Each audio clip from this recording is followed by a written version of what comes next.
Delighted to have the second panel for our symposium.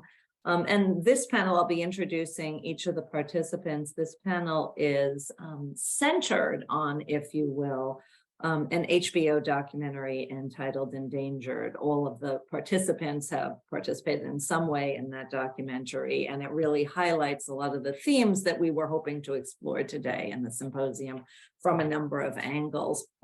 So as the previous panel, when you have questions, I'll be delighted to hear lots of audience questions. So please just put your name in the chat to everyone, and I will see it and then call on you. But let me begin by introducing our panelists. First, and this is in alphabetical order, we have Rachel Grady, who is she's an award-winning director and producer of documentaries. You have probably heard of many of her documentaries, including Jesus Camp, as well as The Boys of Baraka. And as I say, for our purposes, she is here because she is also the co-director and co-producer of Endangered. Her productions have been, they have received Oscar nominations, they've won Emmys, they have won Peabody. She is very much a force in the documentary production world. And I think I have heard some rumor that she was trained as a journalist. I'm actually going to be asking about this because when I looked online to see if I could find any evidence to support that fact, I was not able to. So I don't know if it is fact or fiction, but in any event, to the extent that she has, she comes to this project with a lot of information. Our second panelist, who I don't think has arrived yet, but we're expecting him, is Carl Juste. He's an award-winning Haitian-American photojournalist. His family was forced to leave Haiti in the 1960s, and they settled in Miami. Carl has been working as a photojournalist for the Miami Herald since 1991, and he's covered stories all over the globe, including back in Haiti, Cuba, Pakistan, Afghanistan, Iraq. In 2016, Carl won the prestigious Night Arts Challenge grant to complete Havana, Haiti, Two Cultures, One Community, which was a book and an exhibit. If I'm remembering correctly, Carl is Haitian as well as Cuban, so I can see a labor of love in that project. And in 2019, Carl opened IPC Art Space to further engage the public with the arts, and he won the Oolite Arts Ellie's Award that same year and also in 2021. Last but not least, alphabetically, we have Joel Simon. Mr. Simon has spent 15 years from 2006 to 2021 as the executive director of the Committee to Protect Journalists. So he was a press freedom advocate, I think, for his entire career. He's moved into the academic realm in the last year. He's currently a fellow at the Tao Center for Digital Journalism at Columbia. And he's also a senior visiting fellow at the Knight First Amendment Institute, also at Columbia University. He's the author of 4 books, including the most recent one, The Infodemic: How Censorship and Lies Made the World Sicker and Less Free, which was authored by Robert Mahoney. He writes for The New Yorker as well as the Columbian Journalism Review. And so you can see we have a range of perspectives here and a range of backgrounds. I will start off with just a question that occurred to me while watching. Am I on the wrong panel then? Your panel is going to begin at 11:40, is it? I believe it's 11:40. Yeah. Is that in an hour? In an hour. Mm-hmm. Yes. Oh, apologies, I'll leave. Oh well, you don't have to, but if you choose, that's very fine. kind. I've got plenty to do. We understand. This one. I'll leave now. Thank you very much. Yeah, fair enough, Martin. See you soon.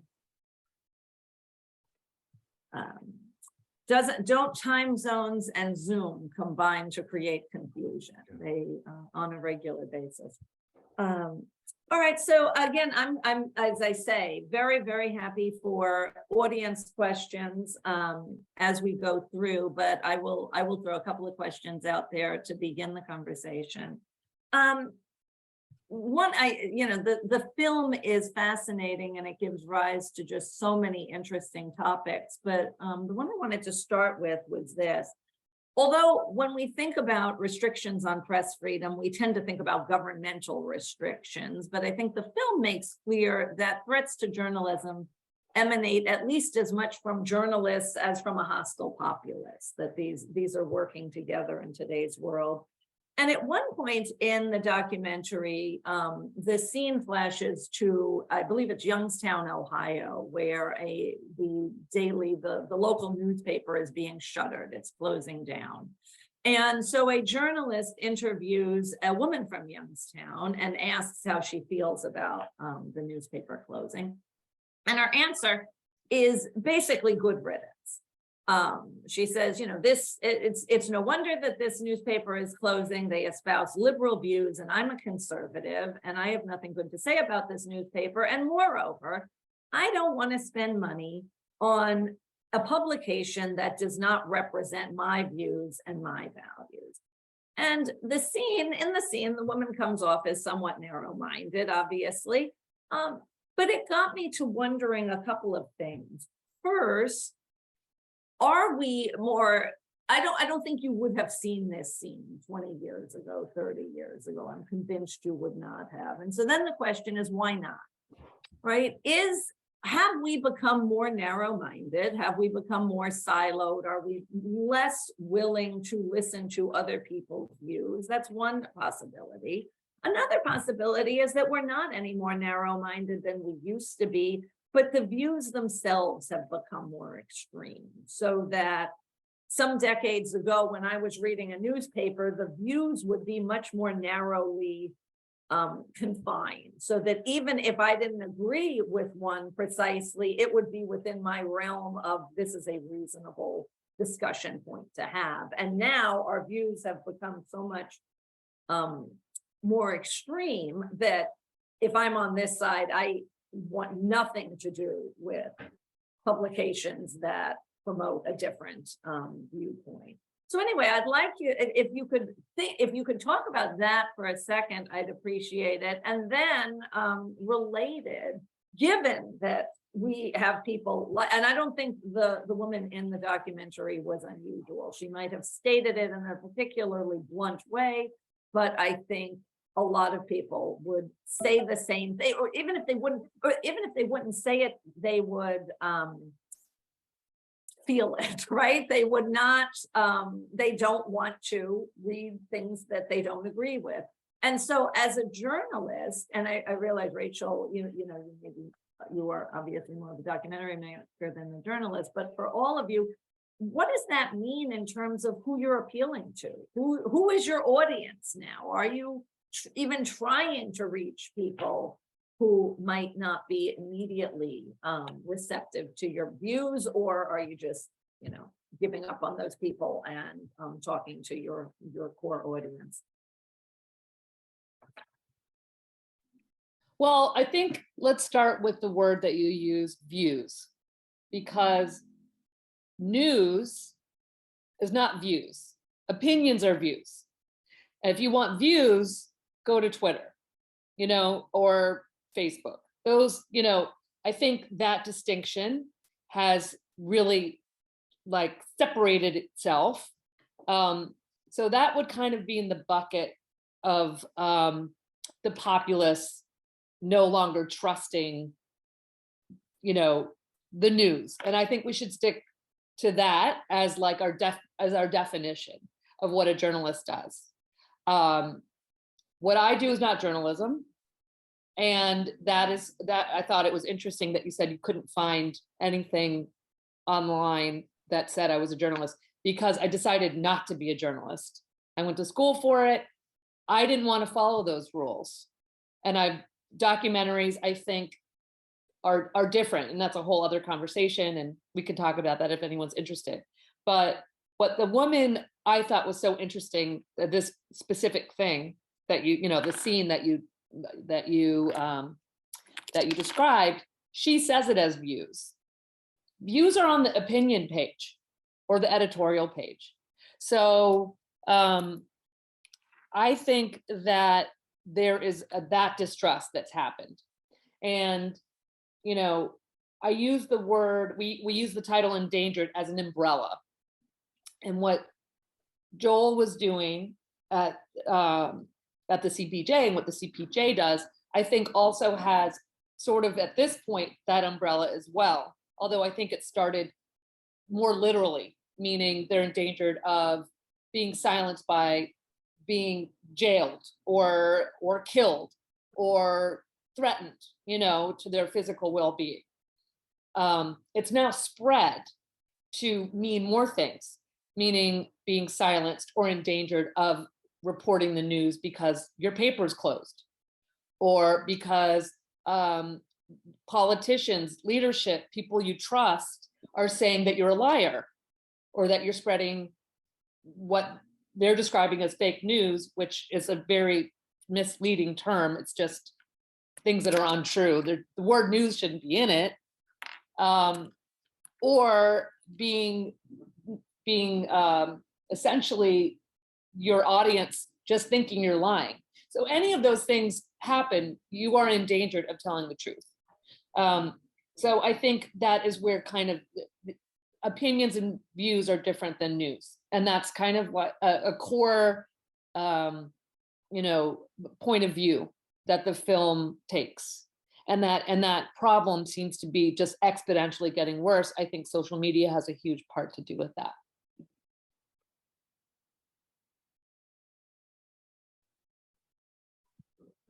Okay, thank you. Joel, did you want to add in anything, or Carl, or should I?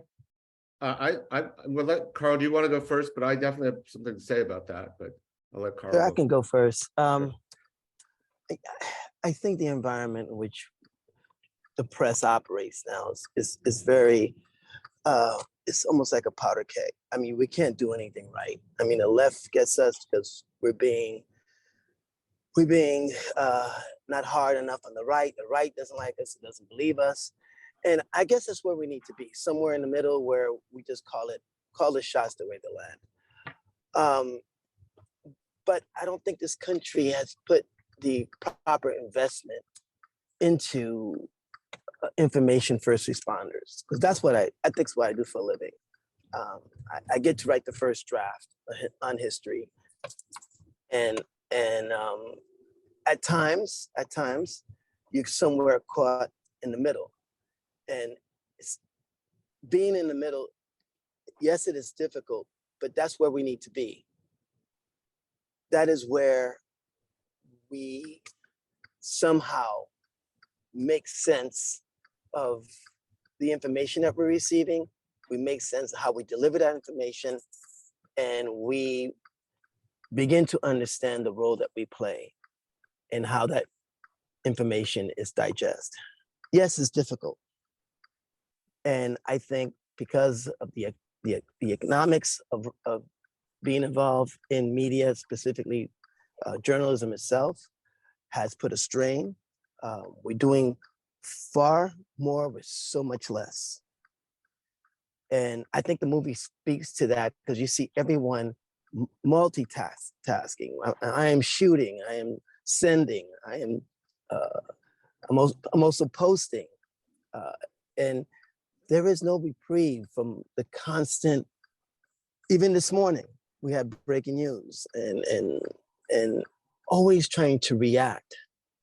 And now I think we, as journalists, have to begin to, we can still react, but I think we need to pause and think and try to decide what kind of institution we're going to be moving to the future, especially with new media. And that's just my point.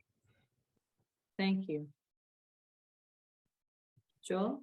So let me first step back and say that I always look at these issues in a global context, because that was my role at CPJ, and that's still the way I think about it. But let me make a point by talking about Carl's newspaper, the Miami Herald, which is a newspaper I know well because I covered Latin America for many years. And the Miami Herald back in the day played a very particular role because of the community that it served in Miami, and because it had a significant contribution and commitment to covering Latin American correspondence, and it was really one of the leading regional papers covering the region. Obviously, the Miami Herald doesn't have those kinds of resources, is not able to do that in the same way. But I also think you have to think about how the market for the Miami Herald has changed, and this is true of every local newspaper everywhere in the world, really, which is that what the Miami Herald tried to do, which was something very difficult in Miami, was maximize the market. Objectivity, so-called, was a marketing strategy. You wanted everyone in Miami to read it, and so you put the so-called news in a section that was designated as news, and the idea was that regardless of your perspective and your political views and your politics vis-a-vis Fidel Castro in Cuba, you would kind of read that, and at least it would be presented as a kind of fair presentation of reality. And then there was this other thing that was opinion that everyone argued and fought about. But of course, that's broken down in the current climate. Nobody can tell because they consume news in ways that are fragmented online, and what's news and what's opinion is all mixed up and jumbled in terms of the way people engage with the information. And you also have to keep in mind that whole marketing strategy, because newspapers were local, and people fought over, in Miami, there were all these constituencies that spent all their time and energy lobbying the Herald and pressuring the Herald so that it would cover the news from the perspective that they thought was aligned with their beliefs, because it was really the only source of information. So the battle kind of went into that space of how to define and control it. And now, people, if they don't agree with the Herald, they have their own sources of information that they share, and sort of reinforces the way they view the world. And the Herald, that's, take the New York Times. I'm going to jump to the New York Times. The New York Times was a metropolitan newspaper and covered the news from that perspective because it wanted to maximize the reach of the market in New York City. So it didn't want to alienate Republicans, not because it had a political ideology, but because they were readers, and the more readers they had, the more ads they could sell. And now the New York Times is a global website. It's not a metropolitan anything. I mean, it's called the New York Times, but it's a global website, and it's seeking readers in a global environment. It's kind of seeking elite English-speaking readers anywhere in the world, okay? And that changes the sort of orientation of the whole enterprise. And this is happening in a million places all over the world. And you have bad actors entering the information space, including governments, including other kinds of groups. And what I never thought would happen, I've been thinking about this, is, governments and political forces have always sought to influence the information space, but I never thought they could outcompete the media itself. And that's what's happening. And so they're actually outcompeting the media for eyeballs, right? Because they present news and information in a way that resonates with their audiences that they're trying to reach. And so so journalists are just considered one more actor in the information space that are constantly being attacked and besieged by forces using, kind of information strategies to undermine their work. That to me, and I'm sorry I'm going on for a little bit, is the conflict and the beauty and the power of this movie, because it's a really complicated phenomena, but yet we see it play out in really personal and relatable ways. And that's why I was so excited to be a part of this project, because it did something that is really powerful and important. It communicated what's at stake and created relationships between the challenges that journalists increasingly face in the United States and the reality that so many journalists around the world have experienced for so long.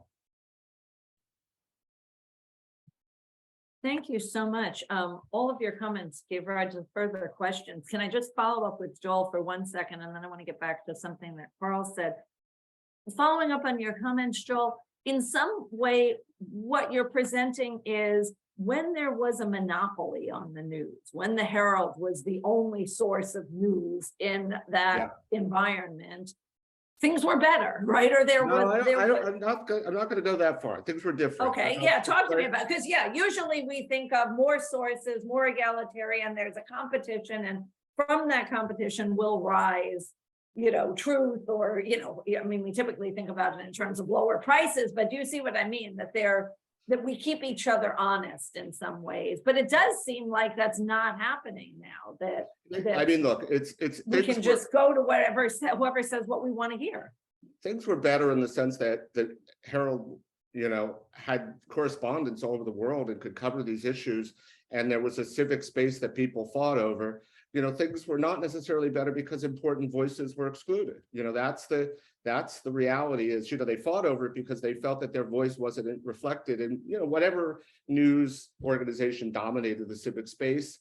And of course, for, we might have sympathies for these groups depending on our own belief systems, but, like in every community, Black Americans felt completely excluded from the civic space and the way it was presented in the news media, and they fought hard to make sure that their voices were represented, and those struggles were incredibly difficult and never totally successful. So, I don't want to paint this as some golden era, but it was certainly simpler. We certainly had a shared reality that was presented through the news organization that dominated and kind of represented the community. So I don't think it's necessary. I mean, I think right now it's well, let's be this is what the movie presents. We're in a terrible position in terms of the attacks on journalists, in terms of the kind of way we understand and engage with information and the way we use it to shape the political discourse. We're in a terrible situation. And things were less chaotic previously, but we also have to recognize that information space excluded so many important voices, and so I don't want to present that as some golden era that I want to return to. Yes, I very much appreciate that caveat. And I wanted to get back to something Carl said, but one of the things that's come out of this discussion is it does strike me, Joel, that and part of what Rachel, the distinction that she was drawing between news and views, news and opinions, is that when you wanted to, we started with a shared reality, and then there have always been disagreements. We've disagreed, if you go back, we disagreed about the Vietnam War, we disagreed about, all sorts of things throughout American history. So disagreements about political issues are nothing new. But we started with a shared reality, and then you would be making moral judgments about that reality. And you would be if you're wanting to persuade somebody of your own views, you're going to have to start with the facts and then talk about why your views about those facts should prevail. Now, because and something that Carl said reminded me, he said, you journalists can't win. The people on the right don't believe you. And the people on the left think you're not being as hard on the people on the right. So my question is there some sort of equivalence there? I mean, because the film certainly presents it tracks one of the journalists who spends a lot of time in MAGA land and watching Trump rallies, et cetera. And there's definitely the sense of, you people are all telling lies and we're just not going to believe you. What are we getting from the left? What pushback? Is there anything comparable? I'm just curious how journalists see the kind of polarization and how the left is viewing their work. I mean, there's a couple of things that are happening all at once. You have the culture wars that this country has been engaged in for the last 15 to 20 years and have politicized these culture wars. And you have the emergence of all these voices. These voices did not really emerge. They were always talking, but the mic was always on someone else, not them. Second of all, the town hall, the town square is now being parted with walls where people talk in their own little space. They're not hearing each other. So that town square, which used to be the paper, used to be the press, it used to be magazines, has now have placed up these big walls where people are really just talking to their friends. And it's fractional. And so how do we get beyond that? Yes, it is a matter of resources. Yes, it's a matter of having opinion, having participants that can speak to a narrative from different points of view. Yes, I agree with all of that. I started this job in 1989, and I could count the amount of Black people that were in my newsroom. Today, I could count the amount of Black people that's in my I can count the amount of people in my newsroom. And for me, yeah, you go out, you report, you try to tell the story, you try to write this first draft as clean and as fair, but more as equitable as possible. But this is the problem. The perception of people in the community don't quite see it that way, because they are constantly being bombarded with this soundboard that's just repeating itself over and over and over again. That 24-hour news cycle is killing our democracy. We are on, it's almost watching a train wreck in slow motion. And I'm trying to get out the way. I'm trying to warn people that I come from a country where journalists are targeted, both violently and also in terms of their character. I know what that looks like because my father, who lived in Haiti, was a practicing journalist and a very prominent person in Haitian society. So I know, and I keep telling my American friends, you're gonna wake up one day and it'll be too late. So when I started in '89, there were probably 1, 2, 3 Black photographers at the time, but we also had 40 to 50 photographers on our staff. Right? So we had these voices, and just because you're in the room doesn't mean people are listening. And I think that is one of the what echoed through this film over and over and over again. We are warning open societies to be very, very careful, because if we don't read the signs, I don't think we can navigate this intersection that we're going through now. I don't think so. And it's not about left or right, center. It's beyond that. It's manipulation of information. I do not like the idea that my work is all about getting eyeballs. I understand that. I understand the matrix and the metrics. I understand, maybe I was right, the matrix. I understand the metrics. I understand that, we don't no longer sell ads in the traditional sense. But for God's sake, this movie says it very well. We need to wake up,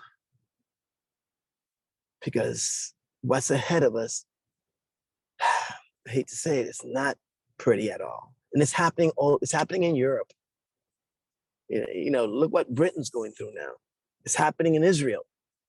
It's happening all over the world, that we have sold our soul. We have sold our democracy to the highest bidder. And I'll leave it at that.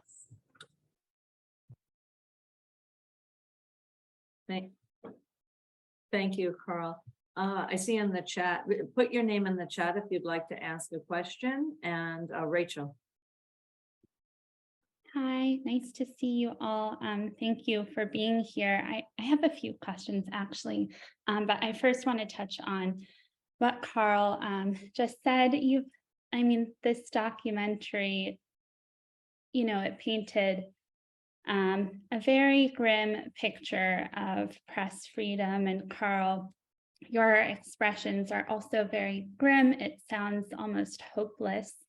How do each of you, personally push through that, what really appears to be an uphill battle? And what, how do we tackle that? Should it come from government regulation? Should it come from more pressure from the international community to maybe further define the consequences of press freedom? Should that be like its own kind of international crime?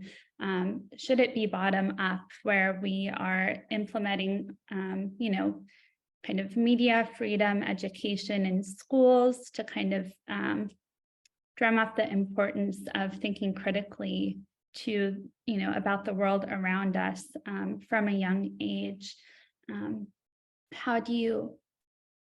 What makes sense in this kind of society going forward? And then also, in participating in this documentary and making it, and this is, I think, more specifically for Rachel, what shocked you about creating this project? Something that you did not expect, even despite your education and background, albeit limited in journalism, but you had quite a foundation. And what, also Joel and Carl, what has continued to shock you about your roles in this field? Sorry for the many questions, but I'm excited to hear your thoughts. So in terms of your suggestions, I think they all sound good. I think all of it is needed. I have specific thoughts and ideas. I'm no expert, but I could throw out some, I think it needs to be looked at as, as like a social service at this point, more than just a moneymaker. I think there has to be different kinds of revenue models that, like working in a public hospital or something, it's, for me, it seems like at this point, it's a civil service. Not to be, and I apologize if any of the things I sound really corny, but this is kind of like where I've walked away from all of this stuff. It really has felt three-dimensional and fully realized sort of all these words that we throw around, like pillar of democracy and all this stuff. But I felt it making this film. So I guess a big surprise, and this really was kind of lockstep with Joel's book. We happened to start filming this movie on March 1st of 2020. So then all of the ideas that we had about what the movie was going to be and where we could go and what countries we could go to immediately got redefined. And what became, it just came out in stark relief, and it came out really rapidly. And it's kind of like one of the many things that the pandemic did in terms of all these kind of bubbling things in our society just came right to the top, which is, you see very quickly, you saw everyone in the world working on the same story. So immediately all journalists were on the same beat. You couldn't avoid it. They were all on the same beat to a certain extent. And you saw the powers that be, mostly governments in this case, at least the places that we focused on, and many of the places that we were not able to include, the governments spinning the story immediately, hard spinning the story, because the journalists were doing what they're supposed to do, which is bring the news, and the news was bad. The news was bad everywhere because there was no avoiding it. Everything sucked and everything was bad. And, for a good 6 months to a year, there was like a sort of a panic in the world. And the desperately needed information and facts were not pleasant for any leadership anywhere that was doing anything. So sort of all these ideas that I think that Joel has worked on for, at the CPJ, which is this international stage, and which is, governments and people in power, may it not be a government, that people that influence the government, like incredibly wealthy people and, corporations and, the things that journalists often focus on, were panicked and trying to suppress and had a deep interest in spinning the story.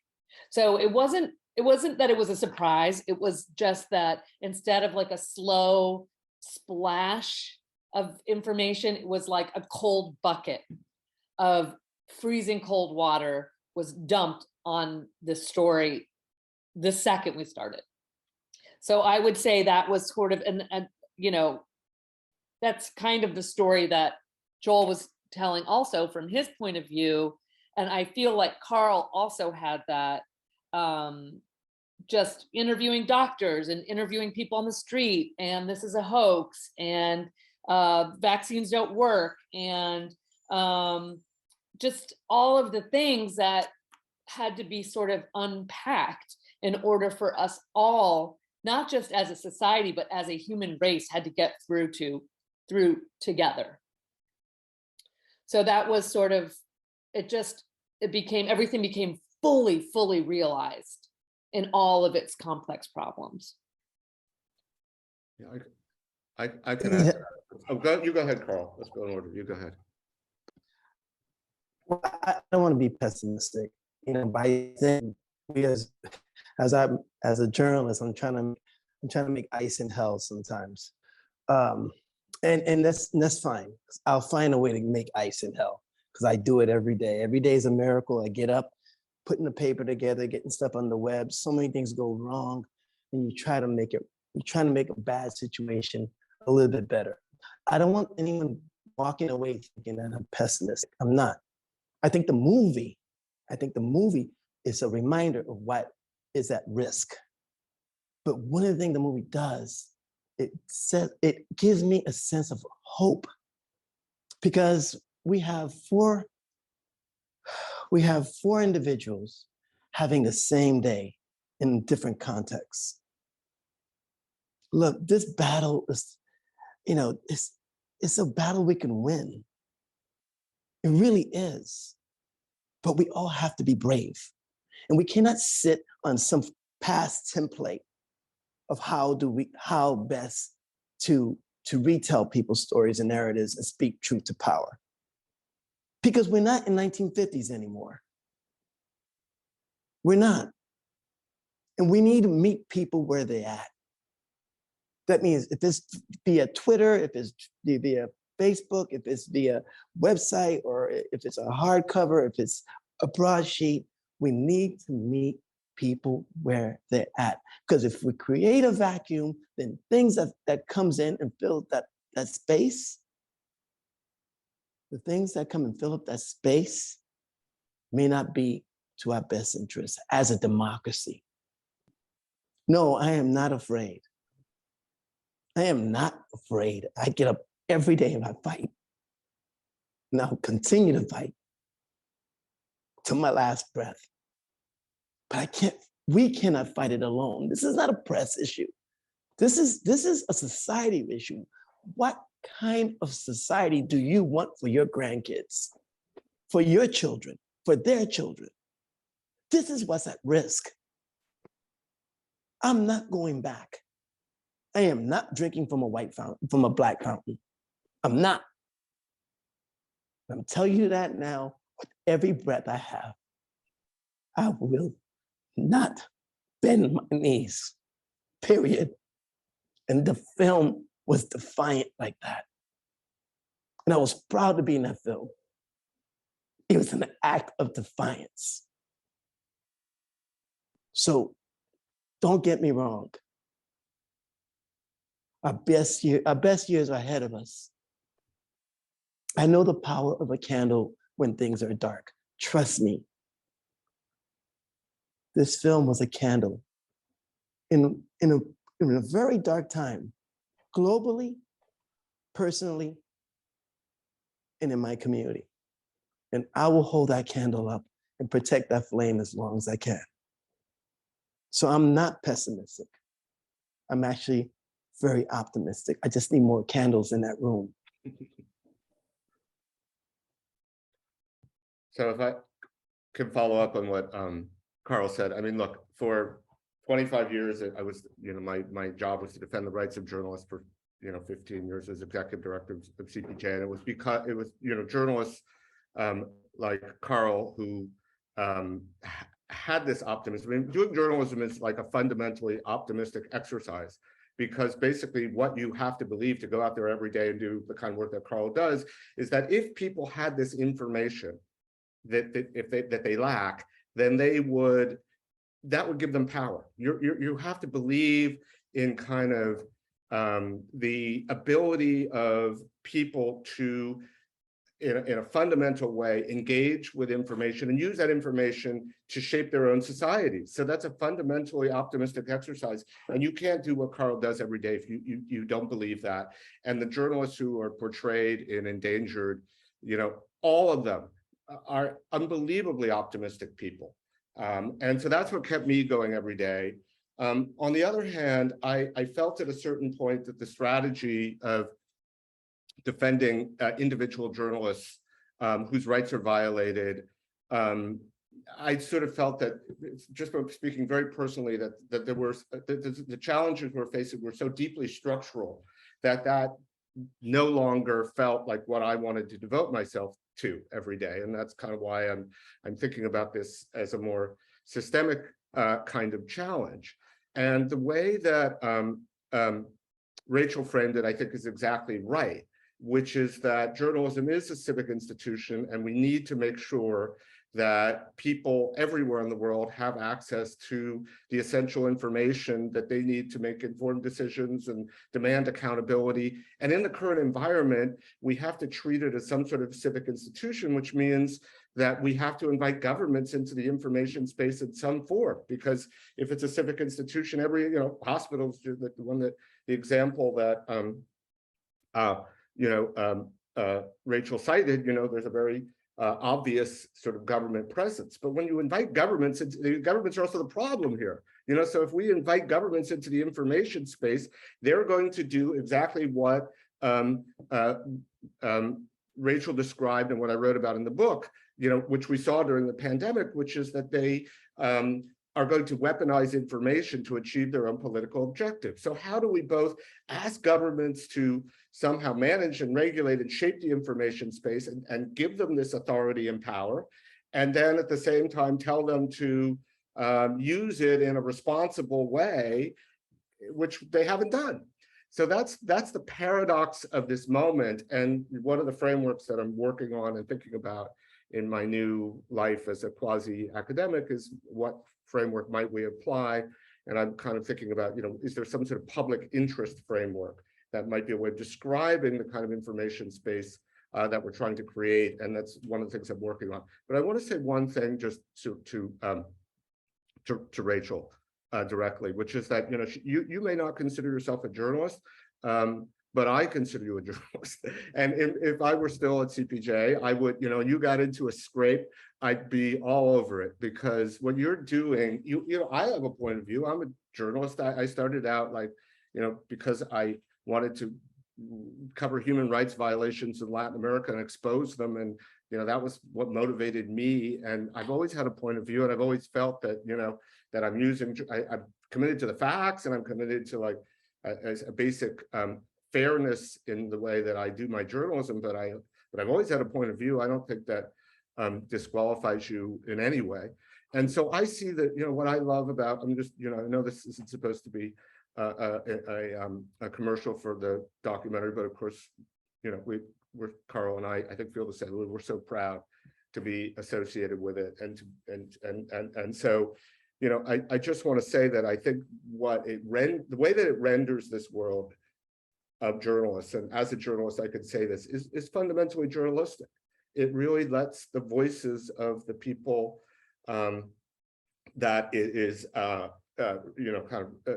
chronicling should have shined through. And there's a certain inherent respect for those voices, and a willingness to listen that I think that Rachel and her co-director Heidi are sort of asking the audience to engage with and challenging the audience. And so that's where the optimism lies, if you will. It's this, like, if people, it's the same optimism I talked about at the beginning, which is a fundamental optimism, which is that if people were aware of what was at stake and what was happening, then they would do something, and I really think that comes through in the documentary. I still believe that, even if it's hard sometimes, in this moment, but that's where, the kind of optimism that I have, stuff comes from. I'm going to chime on that statement about Rachel. That film has made me a better journalist. Not because of my participation, but it was a reminder of what's really important and why. I always tell my son, there is no sacrifice for you. And I say to Americans, there is no sacrifice for democracy. You don't sacrifice the things that you love. I see democracy to a totally different lens than native-born Americans. I see it because I really believed in this American mythology. And when COVID came, Trump came, and Black Lives Matter came, that fabric, that ideal was broken to pieces. So now, how do I put those pieces back? How do I change this myth back to an ideal, back to fact? I have to leave this planet better than how I came in it. Because if I don't, I have failed. And that one film gave me courage to be brave. Because I know I was not alone. I was not alone. And I will use it moving forward. And every time I have a bad day, every time doors or politicians lie to me, or every time I'm cursed, and every time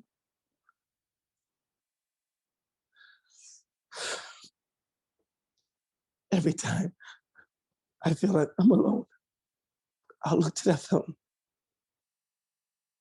I'll look to it, and I'll be brave. Not for myself, but for my son. Well, I think we all know that you have already left the world each and every day a better place. And I do think that your comments really highlight the power of the kind of work that journalists do, as well as documentary filmmakers. I'm going to turn now to Kate, who's in the chat. Hi, and Carl, I will say just briefly, it was seeing you in particular when I saw the documentary. You were the first person I reached out to because you had such an impact. So look at what you've done just in this one instance. So, and you responded right away. We were all so excited. So I'm going to change things slightly. I hope not in a bad way. So my dad started covering state politics in Wisconsin back in the late 40s. So I've always been interested in newspapers and respected it. And I have a couple of questions.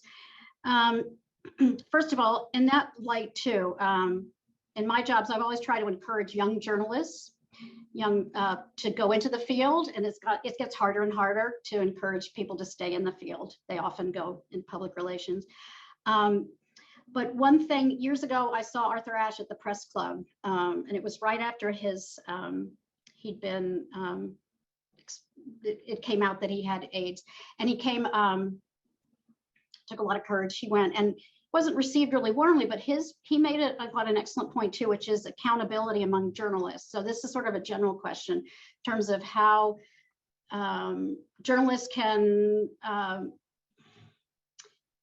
is there accountability on all sides, or how you feel about a responsibility, or is there keeping each other honest? The other question I had too is, so we live in this area too where billionaires are owning the media company. So if it's Bezos and Washington Post, I know everyone was kind of shocked with Murdoch and Fox. It's not necessarily new, but Musk and Twitter, I didn't know if you wanted to comment on that and how that changes sort of, it seems like they're saviors, but is there a double-edged sword on that?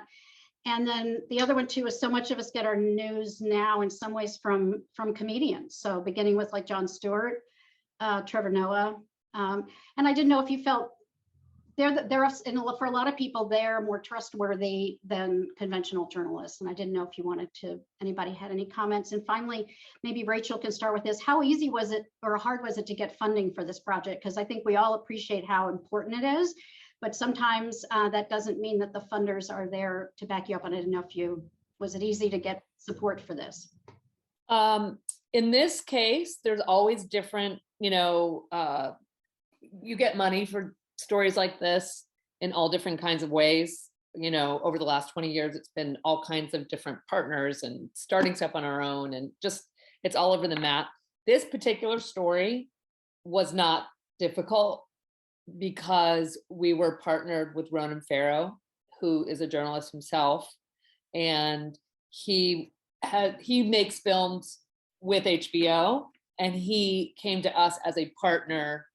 So there was already a pipeline, you know what I mean? It wasn't, and then it was just a matter of Heidi and I figuring out something that we could collaborate with him on that made sense from, of deep interest to both of us. So kind of a boring answer, but in this case, not boring. That's really. Good to know. Yeah, not really. I'm very, very grateful to HBO that they're interested in stories like this and that they continue to be. I don't know if other outlets, not to bag on Netflix or whatever, but HBO really is, I'm grateful for it, still sort of dedicated to social justice and things that other people could maybe not be as excited about. Doesn't include any dating situations or whatever. So they're wonderful, and in this case it wasn't super challenging.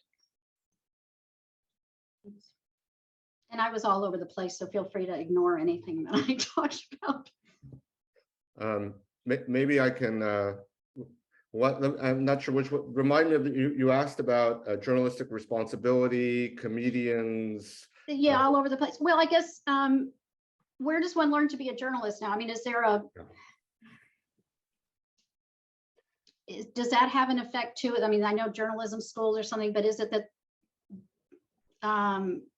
where we get our news, people seem more comfortable, say, with somebody like a Jon Stewart, Stephen Colbert to get their news rather than, I mean, is that, and I may be wrong. I'm just noticing there's a shift in sort of where people trust. Well, I mean, I feel like the people get their news from Jon Stewart was the old paradigm. I think we're so fractured, we're way beyond that. And what Jon Stewart was, he was just a medium through which other people, the actual process of going out and getting news, Jon Stewart didn't do that, and that's Right. where that's the journalism part. He had, he had a lot of eyeballs, so and he cared about the work that journalists did, and I had a chance to work with him on some projects, so I know he was very passionate about it. So he was a kind of vehicle through which journalism reached the public, certain kinds of journalism, but it wasn't journalism itself. But we are, that was like, media fragmentation and polarization 2.0, and we're like, version 6 now, where everything is even more deeply polarized and fragmented. But I think in terms of doing journalism, I mean, again, this probably would be Carl might be better placed to answer this. Look, I didn't go to journalism school, but I'm at one now, so I have two sort of views on this. One is like, journalism is not that complicated. You have to be like very committed to truth and accuracy. You have to be intrepid. You have to be open-minded. You have to be a good communicator. There's certain, like, the reason journalism functions is it reflects certain traits or characteristics that, like, are within many people. You know, this capability. And some of the best journalists I know have virtually no training. On the other hand, you know, there is a craft, and it can be taught. And there are a lot of young people who seem to want to learn it, not because there's some great job market out there, but because they feel it's meaningful and that they can make a contribution, and they want to try. And so that always makes me optimistic. In fact, the fact that, you know, there's so many young people. Yes, it's true that some people, you know, start out with these ambitions and they train to be a journalist and they can't find work, and they end up in public relations or something. But the pipeline continues, right? There are always young people who are drawn to this world and understand the value. And so, you know, I think what needs to change, if you will, are the kind of opportunities and the structure, and so what we're talking about initially, because I think there are lots of young people who feel very passionately and want to do journalism. Do you think the owners of does it make a difference who owns the Washington Post? If it seems like there are billionaires who seem to control so much. Billionaires always own news. It's always that way. I mean, not everyone, but there've always been, you know, the difference is there are two things. One is the market, as I mentioned, right? So, like, the business model for media ownership was to maximize your audience, and the way you maximize your audience was to, you know, cover things, quote unquote, down the middle. So it was a business strategy, but it created a kind of cohesion within communities that is missing now. And the owners themselves, many of them were protected, remember, by kind of monopolistic practices, right? So it's very easy for them to make a huge profit and also be very civic minded, because there wasn't that competitive a space. Once you own the local newspaper, you got money, and so you could be, you know, have family businesses that, you know, threw off nice profits for your shareholders and still be very high-minded and civically engaged. And so, you know, and they also were powerful, which was helpful, because when, you know, politicians would, you know, kind of try and push back against media coverage, they had the resources, you know, to hire lawyers and do the things that you need to do to defend press freedom. So it was a mixed bag, but, you know, let's stipulate that billionaires have always been in the information business.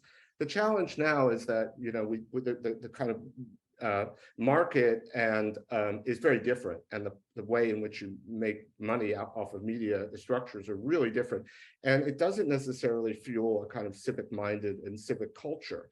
And I think, you know, Twitter is not a media outlet in the way we normally think of one, but it plays a critical role in the information space. And I think we can all stipulate that regardless of what we think about Elon Musk, he's not deeply civic minded and or philanthropic or you know, any of those attributes. And so I do worry, you know, about you know, his decision-making process. And even, you know, with the Washington Post, I mean, obviously, Bezos has been, you know, if you talk to people at the Post, and he's been very hands-off in terms of coverage. But, you know, it's a vulnerability that Trump tried to exploit to put pressure on him. And you know, at some point, you always worry when billionaires own the information space that they might perceive that their business interests collide with their civic obligations. I haven't seen that necessarily come about, but, you know, it's something that always concerns me. Well, being a practicing journalist, I think for aspiring journalists, I think you still have to continue to be curious. You have to ask that question, why? And you have to be able to listen. And we have curiosity and the patience to actually have a conversation on any specific topic, even a conversation, even with someone that you might be completely be just completely disagreeable. I think the best journalists, they understand their level of bias, but their level of bias is outshined by the eagerness to be fair. And I think that is where our hope lies. Yes, things are always going to evolve. They're always going to change. The way we present that information will change. I don't know what's going to be 50 years from now, but I do know that the First Amendment protects the freedom of the press. It's one of the very few rights that is written in our Constitution. And that to me, whatever journalism becomes, that is the foundation where it rests. And like I said, tycoons always run big businesses, media establishments, companies, newspapers. I mean, the Knight brothers, they left a legacy with the Knight Foundation. But it's up to us to establish value in protecting that right, and even to protect that right when we disagree. That's fundamentally the core of what the press does. Thank you. I'm sorry. No, keep going. No, I didn't mean to interrupt. And this town hall, yes, this town hall has now become very complicated. There's soapboxes everywhere, and these walls are being placed up that's buffering. We can't hear each other. And if we do, our volume goes up and we start to scream at each other. Yes, that's where we are, but that's not where we need to stay. It's not where we need to stay. And the film addresses that. There's parts of the film you didn't see. I would go to these Trump rallies and see people that I've known for years. And they would say, Carl, they'll hug me. That's how you doing. 1 minute, another minute, they're espousing their beliefs. And I think one of the photographers said, one of the film cameramen said, how can you do that? How can you switch it on and switch it off? I said, I'm not switching it off. I'm not switching it on. I'm just refusing. I'm refusing the knee-jerk reaction of seeing them as the other. I make images. If I can't see myself in my images, then I have failed. And that's what the press does. It presents everything that we are. Our hopes, our dreams, our failures, our sins. And it gives us a moment for redemption. And I think that's worth fighting for. Absolutely. Indeed. All right. Next in line is Andrew. Hi. Yeah. Thank you all for being here. It's been great listening so far. I am curious about a topic that hasn't been so prevalent yet, and the reporting came out after a lot of the work on these documentaries and books were done. It's about the everything in the sphere around this DHS cybersecurity board, misinformation and stuff. There were the reports back in June, but now just in the past 4 days, there's been a report by The Intercept. I don't know if you're familiar with this. It's reporting by Ken Klippenstein and Li Fang. So this is about threats to journalists directly from the U.S. government. I can give you a rundown of the report, just like 5 takeaways really quickly if you're unfamiliar with it. So basically CISA, which is the Cybersecurity and Infrastructure Security Agency, has established its misinformation, disinformation, and malinformation team. It's defined information as critical cognitive infrastructure. There's no clear definition of disinformation. They are using data. They call for the use of data analytics to identify threat actors, but don't define threat actors. And they have targeted subject areas of the origins of COVID-19, racial justice, withdrawal from Afghanistan, and support for Ukraine. Of course, as journalists, you know the threat of this kind of thing, whatever you agree on the ends, that if Ron DeSantis ends up being our next president and he takes the Stop Woke Act to this level, that's a 180 from whatever ends they might be contemplating now. So I don't know if you have any direct personal experience with things like this, maybe before this reporting, or if you have any special thoughts about this reporting. But I wonder, so far we've talked a lot about sort of the private sphere and that ecosystem, but I wonder if you could comment on journalists' relationship with the national security establishment in the United States. Can I just weigh in just on that? I haven't followed the reporting, but I've seen that it's being contested. That whole story, there's a whole debate online about whether it was reported accurately, and I've seen a lot of hysteria around this, whatever it was called, the disinformation board, that seemed mostly it was sort of weaponized as a way of suggesting that this was some big brother strategy to manage and control information. I don't see evidence of that. So I'm going to say that that's, like, I don't want to address it directly, other than to say that it's contested and there are different views of whether that report in The Intercept was done appropriately. And I'm not weighing in on that, just to say that there are other journalists who are challenging the reporting. In terms of the broader point about engaging with the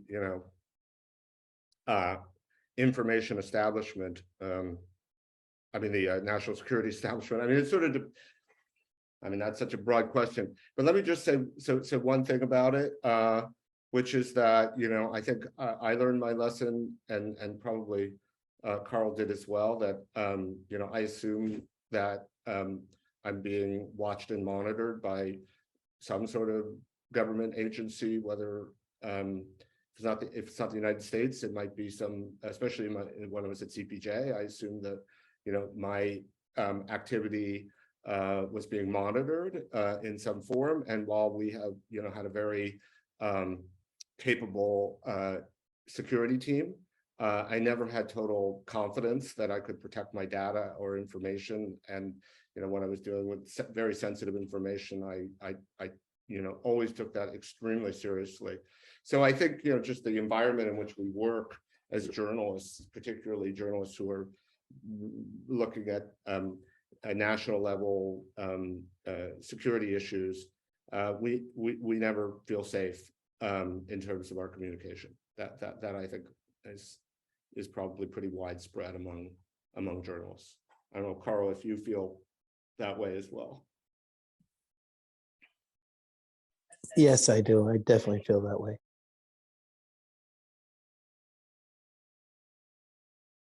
Okay, thank you so much, Andrew. And we're closing in on the end of time, but I did want to ask, since we are in a law school, and I did want to just raise a little bit about the First Amendment. I am not by any stretch a First Amendment scholar, but I just wanted to throw out a question relating to it.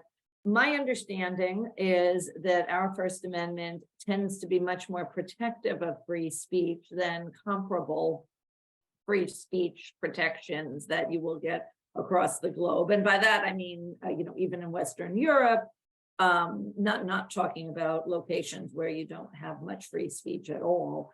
And, I always thought that was a good thing.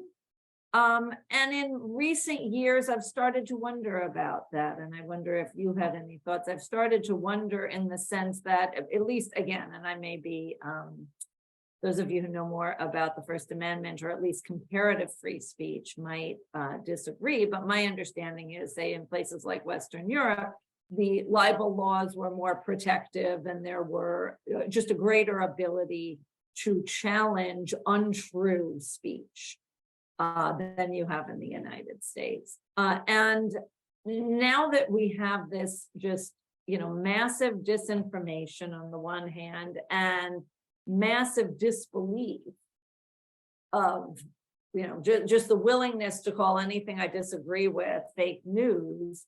I'm wondering if there isn't a more robust role that a democratic government acting in good faith might play in mediating that, or is that just hopeless because governments are always seeking to create more power to themselves? They're always seeking to entrench their political point of view, their political party in power, and so it's just kind of a pipe dream to think the government has any useful role to play.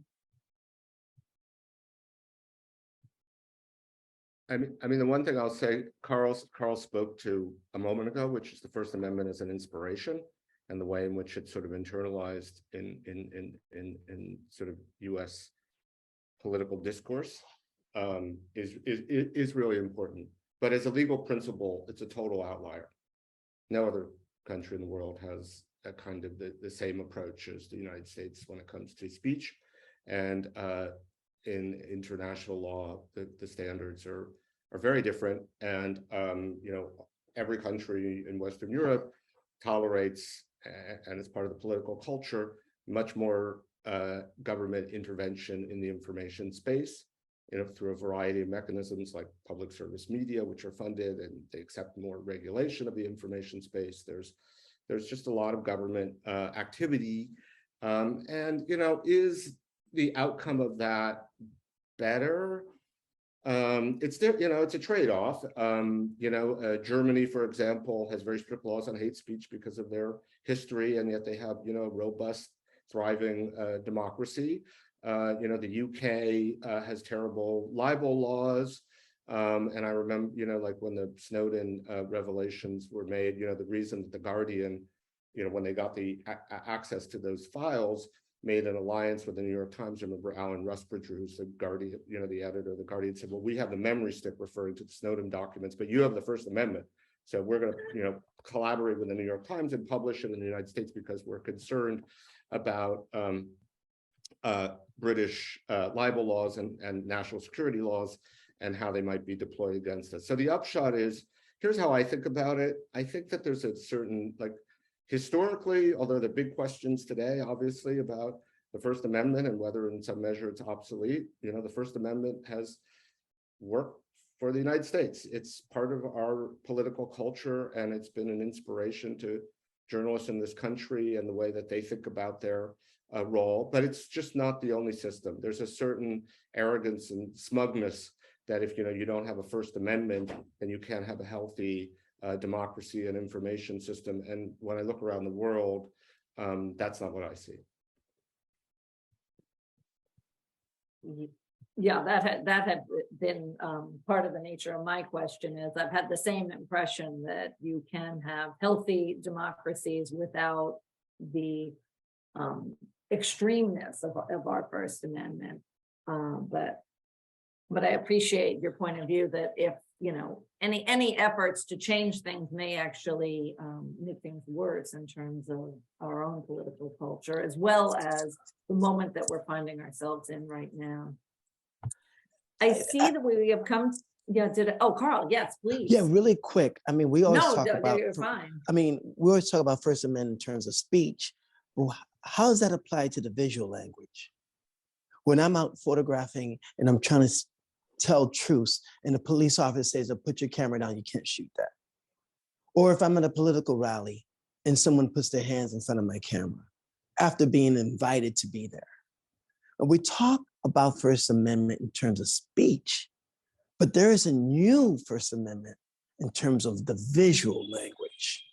What do we get to see? What do we get to feel? And what are the consequences of visually speaking truth to power?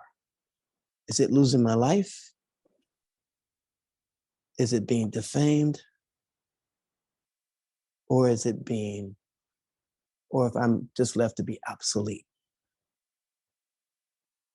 That to me is a question that keeps me up at night.